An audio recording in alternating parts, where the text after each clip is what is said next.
उस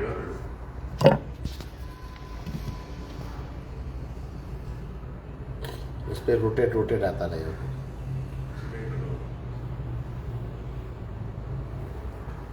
नमस्कार। आज हम एक अहम बात कहने जा रहे हैं। प्रथम तो ये 28 अगस्त हमारे दमन दीव के लिए बहुत ही मनहूस और काला दिन है, क्योंकि आप सबको पता होगा कि यही 28 अगस्त को हमारे दमन में ब्रिज कोलैप्स हुआ था और उस दर्दनाक और भयानक हादसे में हमारे दमन के 28 जितने निर्दोष बच्चों के जान गई थी और उसके साथ टीचर्स भी उस हादसे के शिकार बने थे।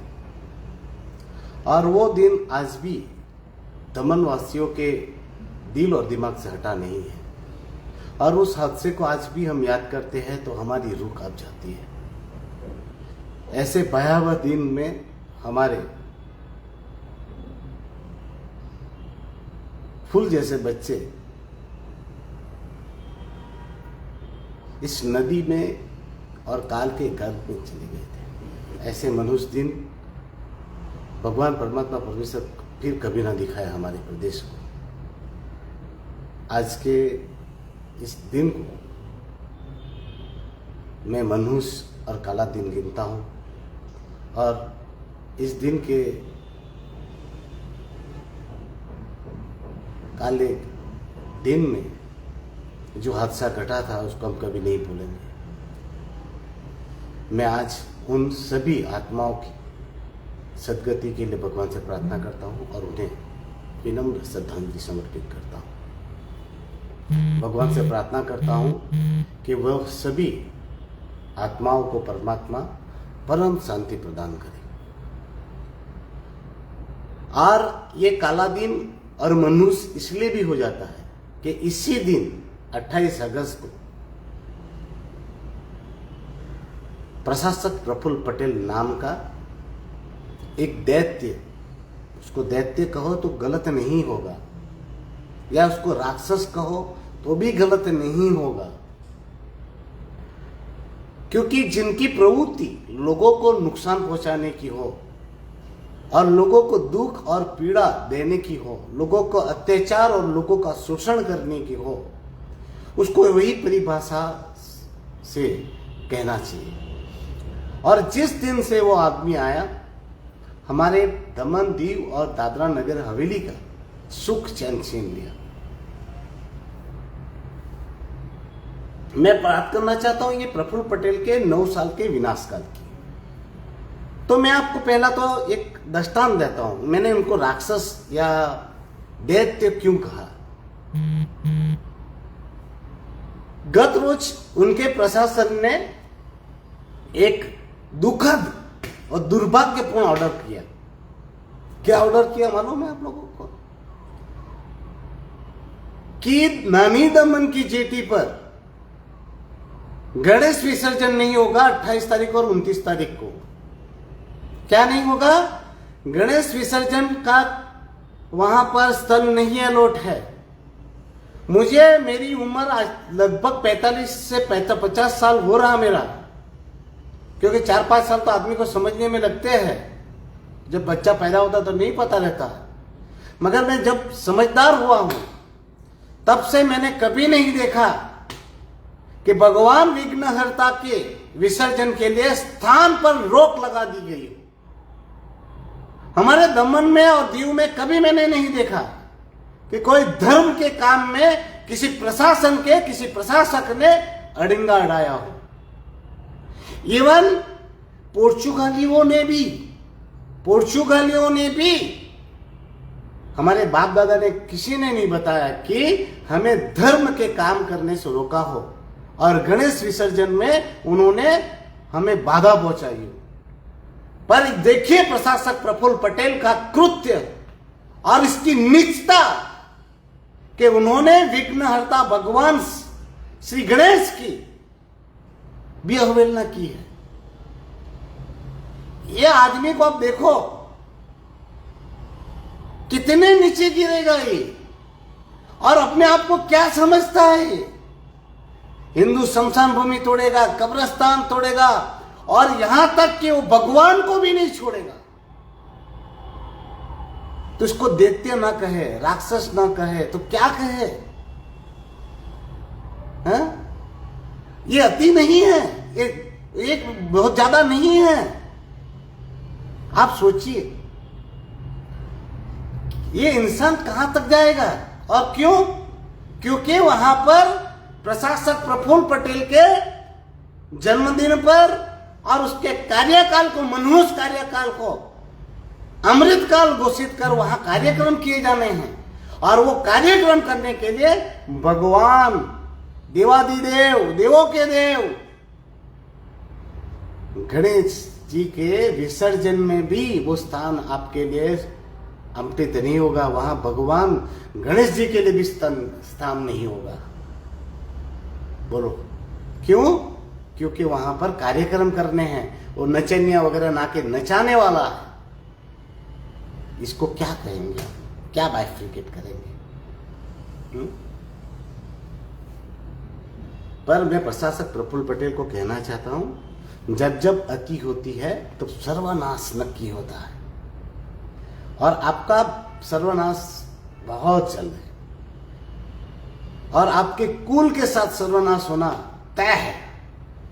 वो हमारे एक विद्वान आचार्य चाणक्य ने लिखा था, अति रूपेणी वै सीता, अति गैरवर्णो रावणा, अति दानाद बलेर बद्धो, अति सर्वत्र वर्जयेत, अति सर्वत्र वर्जयेत। जहां अति होती है वहां विनाश सुनिश्चित होता है, और प्रशासक प्रफुल्ल पटेल का विनाश अब सुनिश्चित है। और इसके साथ जो भी इसके सहयोग में सहयोगी है, वो भी, उसका भी सर्वनाश होगा। आप देखना, क्योंकि हमारा धर्म कहता है पापी को साथ देना भी उतना ही पाप है।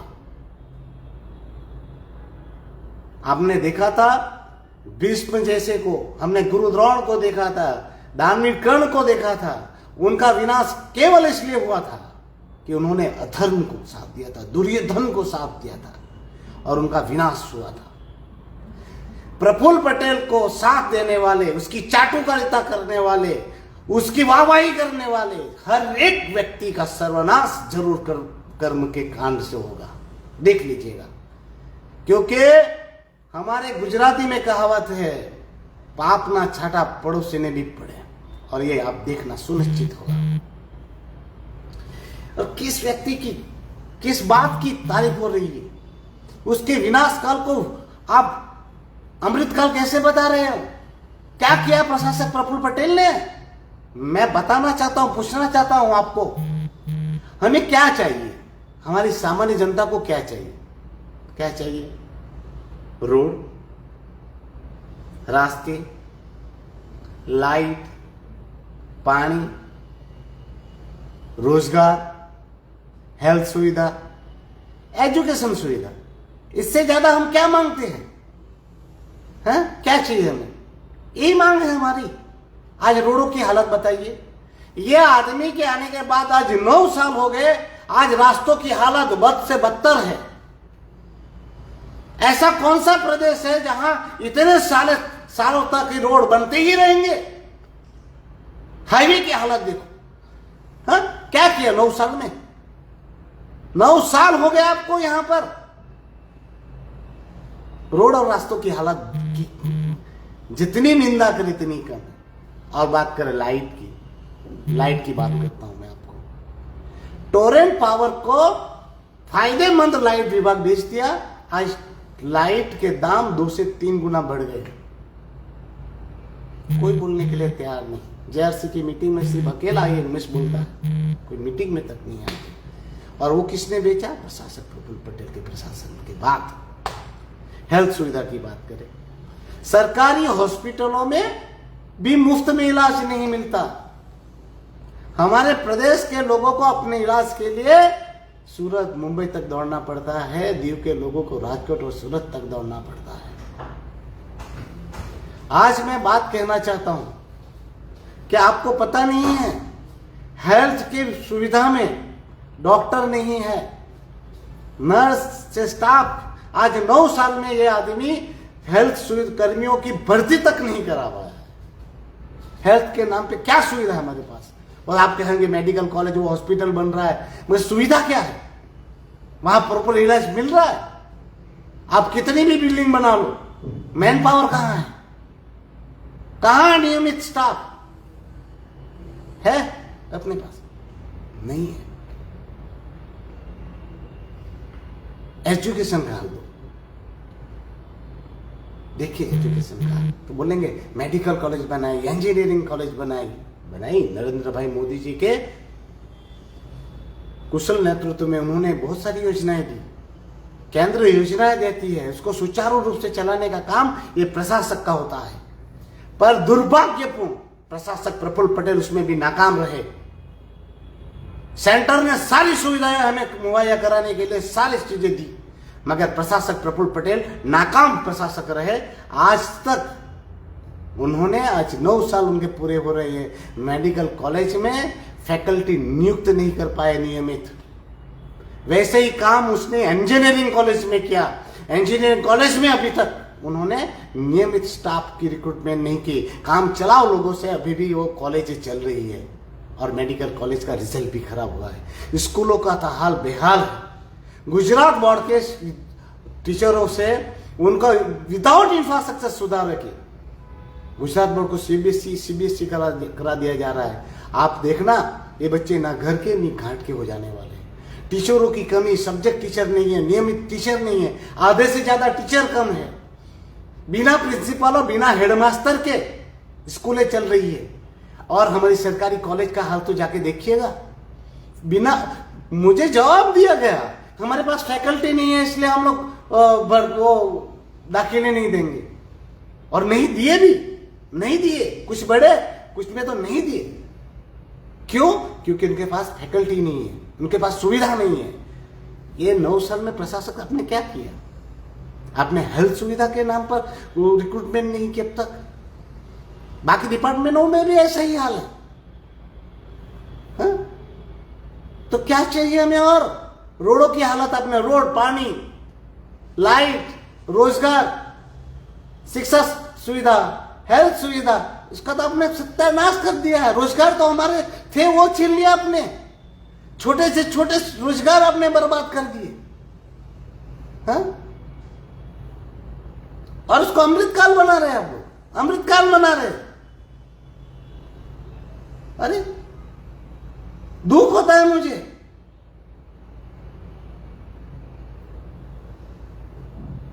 अरे भ्रष्टाचार की बात करता था, ये भाई बड़ी बड़ी बातें करता है कि भाई भूख और भ्रष्टाचार। भ्रष्टाचार आप देखिए, पहले 10 रुपए में काम होता था। जो काम 10 रुपए में होता था आज 1000 रुपया होता है। पहले 10 रुपया 10 जगह से 10 लोग लेते होंगे, अभी एक ही आदमी सब 1000 रुपया की उघराणी कर रहा है। जाके देखो ना, कलेक्टर ऑफिस से लेकर हर एक विभाग में पैसा फेंको, तमाशा देखो। अरे कलेक्टर तो खुद मुंह फोड़ के बोलता है मुझे पैसा चाहिए, मैं पैसे के बिना काम नहीं करूंगा। और सारे डिपार्टमेंट पहले लुखे मवाली हफ्ता मांगते थे, अब आपके कलेक्टर वगैरह आपके सारे अधिकारी पैसा मांगते हैं, हफ्ता मांगते हैं। आप पहले खंडनी अपहरण कौन करता था? गुंडे मवाली करते थे। प्रशासक प्रफुल्ल पटेल के राज में पुलिस, वो भी क्राइम ब्रांच की पुलिस, वो अपहरण करती है, एक्सटॉर्शन मांगती है। और वो कहां पर? वहां हेडक्वार्टर में, पुलिस के मुख्यालय में। ये तो हाल कर रखा है आपने कानून व्यवस्था का। नाके नाके पर लुटेरे खड़े हैं पर्ची लेकर, जो हेलमेट के नाम पर, इशाई नाम पर लूट मचा रहे हैं। टूरिस्ट के प्रोजेक्ट बनाकर वो टूरिस्टों को बुला बुला कर लूटा जा रहा है। टूरिस्ट को लूट रहे हैं आपकी पुलिस, लूट रहे हैं आपके अधिकारी। ब्लैकमेलिंग का काम चल रहा है आपके अधिकारियों द्वारा। कमियों में हफ्ताखोरी, भ्रष्टाचार चरम पर, लूटमार चरम पर। और आप नैतिकता की बात करते हो। आपको शर्म है प्रशासक जी? और 9 साल हो गए आपको। अरे जन्म जयंती मनाने के लिए प्रशासक की जन्म जयंती मनाई जाएगी, उसके लिए स्कूलों में ऑर्डर निकाले गए, लिखित रूप में नहीं, व्हाट्सएप से, कि प्रशासक प्रफुल्ल पटेल के जन्म के उपलक्ष्य में वक्तृत्व स्पर्धा होगी, ड्राइंग हरीफाई होगी, रंगोली हरीफाई होगी, विविध कार्यक्रम होंगे। मैं प्रशासक प्रफुल्ल भाई पटेल जी पूछना चाहता हूं आपको, आप कौन हो? क्या राष्ट्रपिता हो? नेशनल लीडर हो? आप कौन हो? या स्वतंत्र सेनानी हो जिन्होंने हमें आजादी दिलाई थी? आप कौन हो? आप सरकारी नौकर हो। आप केवल नौकर हो जिसकी तनख्वाह लेते हो, जिसकी आप अय्यासी भुगतते हो। ये गाड़ी घोड़ा बंगला, ये जो आप अय्यासी कर रहे हो, वो हमारी नौकरी के लिए हो, और आप खुद नौकर हो। और नौकरों के हम जन्म जयंती मनाएं, अब एडमिनिस्ट्रेटर की जन्म जयंती मनाएंगे, कल कलेक्टर की मनाएंगे, फिर मामलेदार की मनाएंगे। और पूछना चाहता हूं प्रशासक आपको मैं, जब 19वीं दिसंबर हमारा मुक्ति दिन है, 2 अगस्त दादरा नगर हवेली का मुक्ति दिन है, वो मनाने के लिए आपके पास और आपके प्रशासन के पास टाइम नहीं है, पैसा नहीं है। और आपकी जन्म जयंती मनाने के लिए वहां पर ताइफे किया जा रहा है, नाटक किया जा रहा है वहां पर। ये किसने दिया आपको अधिकार? किसने दिया अधिकार? मैं पूछना चाहता हूं प्रशासक आपको किसने दिया अधिकार आपके जन्म जयंती मनाने का, ये पर्व मनाने का? और इन अधिकारियों को पूछना चाहता हूं, क्या आप लोग सही में आईएएस आईपीएस और दानिश बने हो? पढ़ के बने हो? शर्म करो। या बिहार में यूपी में जो चोरी करके पास होते वैसे पास हो गए आप लोग? और ये आप लोगों ने प्रतिज्ञा ली है सेवा करने की देश की। अरे आईएएस आईपीएस दानिश, अगर आप पढ़े लिखे हो तो चुल्लू भर पानी में लो और डूब मरो। केतन बंसल जी को छोड़कर सीखो उससे। शर्म आती है मुझे तुम्हें आईएएस और आईपीएस और दानिश कहते हुए और अधिकारी कहते हुए, जो एक गवार की बातों में आकर तुम लोग ये अपने सिद्धांतों के साथ समझौता कर रहे हो। शर्म करो। अगर तुम लोगों में शर्म हो तो शर्म करो। प्रशासक प्रफुल्ल पटेल के कार्य, हाँ, क्या कार्य किए? लूट, गुंडागिरी, दादागिरी, भ्रष्टाचार, इसके सिवा क्या किया है? मैं पाप गिना उसके। दमन दीव दादरा नगर हवेली को ज्वाइंट कर दिया, इससे दमन दीव और दादरा नगर हवेली को क्या फायदा हुआ? टोरेंट पावर को फायदे करते हुए टोरेंट पावर को बेच दिया गया, उससे दमन दीव को क्या फायदा हुआ? मुझे बताओ। कोई बता रहा था कि प्रशासक जी वो पूछ रहे थे कि आत्महत्या गंभीर विषय है, तो मैं पूछना चाहता हूं प्रशासक से कि जिग्नेश कात्से ने आत्महत्या क्यों की? एसएस बोया ने आत्महत्या क्यों की?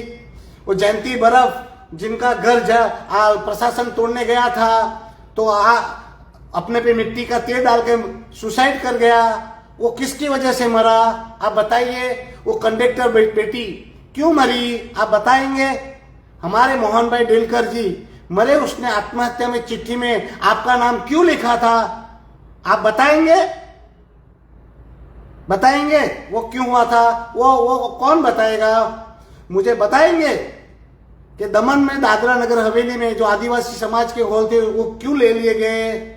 दमन में मंदिर मस्जिद और ये शमशान भूमि तक आप कब्जा करने वाले हो, मंदिर तोड़े गए, मस्जिद तोड़े गए, उसका पाप कौन बताएगा? कौन बताएगा मुझे? दमन में विकास राशि के पैसों से विकास के प्रोजेक्ट बनाकर जो आपने अपने मित्रों को दिया, उसको कौन बताएगा? उसका पाप कौन बताएगा? हाँ, दीवार डांडी पे वो गरीबों के घर मकान दुकान तोड़े और उस पर टेंट हाउस बनाया, उससे हमारा क्या फायदा हुआ? डीएनएस का तारपा फेस्टिवल होता नहीं, आपकी जन्म जयंती मनानी है। स्वराज्य संस्थाएं, पंचायत, नगर पालिका, जिला पंचायत जैसे संस्थाओं के पावर छीन लिए, उनको फंड नहीं दिए जाते, उससे हमें क्या फायदा हुआ बताएंगे? प्रफुल्ल भाई, आप मुझे ये बताइए, आपके राज्य में कलेक्टर ऑफिस, पीडब्ल्यूडी ऑफिस की फर्नीचर भरने के ऑर्डर प्रशासन ने क्यों निकाले थे, वो बताएंगे आप? ये किसके राज्य में हुआ? हाँ, आपके पाप तो गिने नहीं सकते, इतने हुए हैं आपके। तो आप इंफ्रास्ट्रक्चर और डेवलपमेंट की बात करते हैं, क्या डेवलपमेंट है? रोडों की हालत देखो, रास्तों की हालत देखो। 9 साल में आप हमारे बस स्टैंड तक नहीं बना पाए। आप स्मार्ट सिटी में केंद्र ने इतने सारे पैसे दिए, वो पूरे प्रोजेक्ट नहीं बना पाए। आप स्मार्ट सिटी के इतना महत्वपूर्ण प्रोजेक्ट को आपने सर्वनाश कर दिया, और आप बोल रहे हैं कि हमने विकास किया। क्या विकास किया? हमें क्या चाहिए? आपने विकास किया आपने विकास किया अपने चहेतों का, आपने विकास किया अपने लोगों का, आपने विकास किया हमारा। और उन चाटुकारों को, महान चाटुकारों को पूछना चाहता हूं कि महान चाटुकारों, तुम लोगों को शर्म है तो डूब मरो। ऐसे व्यक्ति की आप चाटुकारिता कर रहे हो, ऐसे व्यक्ति की आप लोग रैलियां निकाल रहे हो, कार्यक्रम कर रहे हो, शर्म है कि नहीं है? जिन्होंने प्रदेश को सर्वनाश कर दिया, हाँ? ऐसे आदमी की आप चाटुकारी और भक्ति कर रहे हो, जो गणेश जी की विसर्जन पे रोक लगा रहा है। आप मुझे बताइए, दिल पे हाथ रखिए, चाटुकारो, महाचाटुकारो, दलालो, अपनी आत्मा में जगाओ और इस आत्मा पे साक्षी रख के मुझे बताओ आप लोग, क्या गणेश जी का विसर्जन रोककर वहां पर कार्यक्रम करना उचित है? उचित है? वहां पर क्या जरूरत है? क्या दूसरे जगह पे कार्यक्रम किया जाता तो? और ये होता कौन है? पर हाँ, आपके लिए तो वो राजा हरिश्चंद्र, और आपके लिए तो भगवान श्री हरि के कलयुग के अवतार कल्कि है। जागो और शर्म करो। और प्रफुल्ल पटेल, कुदरत छोड़ेगी नहीं, तुम्हारा अंत बहुत नजदीक है, कुदरत तुम्हें नहीं छोड़ेगी। भले तुम पैसे और पावर से भी बच जाओगे, मगर इस धरती पर तुम जैसे कितने आए और कितने चले गए। हमारे दमन में भी बहुत सारे लोग थे 20 साल पहले, आज उनकी पूरे की पूरी नस्ल साफ हो गई है। आपका तो क्या होगा? पर उन चाटुकारों को भी कहना चाहता हूं, गीता में कहा था कि पापी की संग करना भी पाप है। और मैं दमनदीप की जनता को भी कहना चाहता हूं, पाप करना तो पाप है, पर पाप को सहना भी उससे बड़ा पाप है। और मैं प्रशासक प्रफुल्ल पटेल जी, अभी तो मैं गणपति जी की यहाँ पर मैंने दिल्ली में स्थापना की, वहाँ हूँ, और यहाँ पर 2 मीटिंग भी है, वाइस प्रेसिडेंट का चुनाव भी है, और गणेश जी का कार्यक्रम जब पुनः होती हो जाएगी, उसके बाद आपके विनाश काल का पर्व हम मनाएंगे और घर घर जाएंगे और लोगों को जगाएंगे भी और आपके काले कृत्य बताएंगे भी। धन्यवाद आप सभी को। फिर से गणेश चतुर्थी और गणेश पर्व की बहुत बहुत शुभकामनाएं। और फिर से मैं आज की गोजारी घटना में 28 अगस्त को जो गोजारी घटना घटी थी, उस घटना में जो भी मृतक हुए हैं, उनकी आत्मा की सदगति के लिए, उनकी आत्मा की सदगति के लिए प्रार्थना करता हूँ। परमात्मा परमेश्वर उन सभी आत्माओं को परम शांति दे। हरि ओम। ओम शांति।